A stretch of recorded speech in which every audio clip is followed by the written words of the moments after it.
আজকে এমন একটি পাড়ার সম্বন্ধে আপনাদের সাথে শেয়ার করব যে পাড়ার জনসংখ্যা হচ্ছে টোটালি 200 জন এবং এই পাড়ায় মোট পরিবারের সংখ্যা হচ্ছে 40 জন। হ্যাঁ বন্ধুরা, বলছি বান্দরবনের মাতামুহুরী নদী ঘিরে বেড়ে ওঠা একটি গ্রাম যেটার নাম হচ্ছে মিঞ্জিরি পাড়া। এই পাড়ায় শুধুমাত্র 2টি পরিবার হচ্ছে ধনী, বাকি পরিবারগুলো হচ্ছে যে হতদরিদ্র। অর্থাৎ এই ধনী পরিবাররাই এই হতদরিদ্র পরিবারকে দেখভাল করতেন। তো চলেন বন্ধুরা, এখানে আসছি এখানকার লোকাল মানুষদের সাথে একটু কথা বলার জন্য আর ওনাদের কালচার সম্বন্ধে জানার জন্য, আর এখানে একটু চা খাবো বলে। তো আপনারা আসলেও এখানে এভাবে ভিজিট করতে পারবেন। এই হচ্ছে যে এরকম ঘর, ওনাদের ঘরগুলো ঠিক এরকম। এই পাশে হচ্ছে চায়ের দোকান, হাতে গোনা 2 থেকে 3টা চায়ের দোকান আছে এখানে মিঞ্জিরি পাড়ার সামাজিক মানচিত্র। আচ্ছা, একটা বিষয় আপনাদেরকে একটা ধারণা দিই, কারণ হচ্ছে এই যে আমরা চাকমা বলে মারমা বলে উপজাতি সম্প্রদায়ে যারা আছেন পাহাড়ে, ওনাদের ঘরগুলো কেন এভাবে মাচাঙের উপরে থাকে?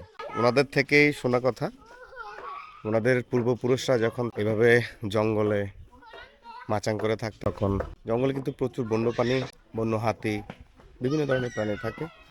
সো ওই প্রাণীগুলো থেকে বাঁচার জন্য হচ্ছে যে মূলত এই মাচাং করে থাকা। ওই কালচার থেকে আস্তে আস্তে আসলে জুমঘরের সৃষ্টি হয়, আর এখন জুমঘর থেকে হচ্ছে যে জুমঘরের রিসোর্টগুলো করা হয়, মানে পাহাড়ি রিসোর্টগুলো করে, যে জুম স্টাইলে যে রিসোর্টগুলো করে ওটাকে ওনারা আসলে হাইলাইট করতেছে আর কি, ওটাকে মানুষের সাথে তুলে ধরতেছে।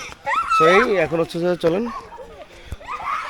এখানকার চাটা কেমন সেটা আপনাদের সাথে শেয়ার করি।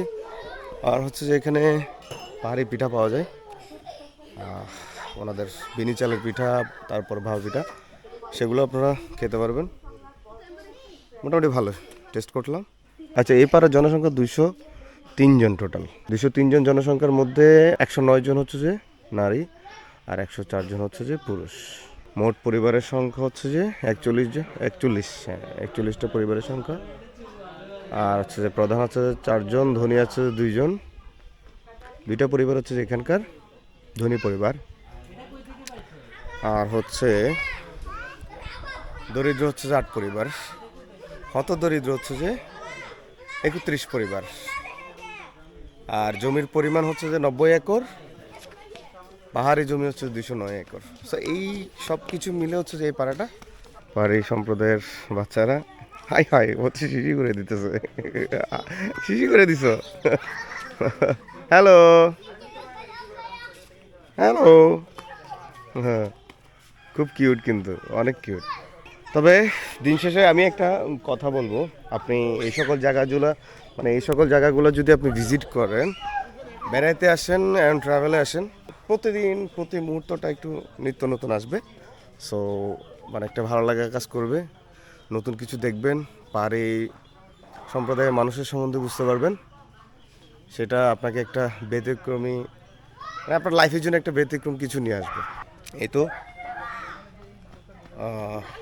এরপর আবার দেখা হচ্ছে রিসোর্টে যাওয়ার পর।